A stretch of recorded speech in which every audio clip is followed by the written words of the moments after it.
මෙහිදී බුද්ධ පූජා කරලා සෑම මාසයකම සිදු කරන මුරදන වශයෙන් අද මේ නිවනට ස්වාමීන් වහන්සේලා වඩාගෙන අවදීන්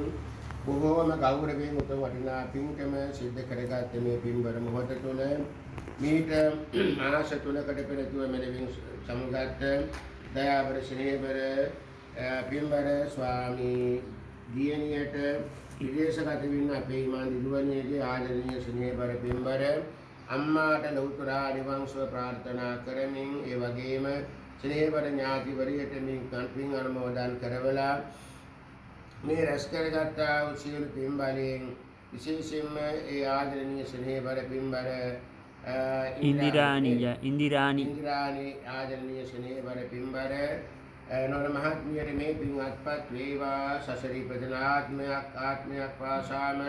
මෙවන් රෝගාබාධයකට ලක් නොවේවා ඇයගේ පරලොව ජීවිත ගමන් මඟ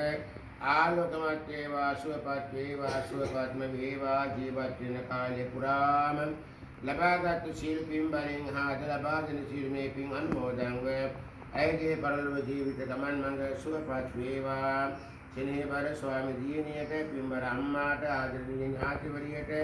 මේ පිනින් නිවන් සුව ලැබෙන්නටත් ඇයගේ ආදරණීය ස්නේහබර අම්මා තාත්තා දෙපළ ඒ වගේම පෙරලිත් මහත්මයාණන්ගේ නවදෙමව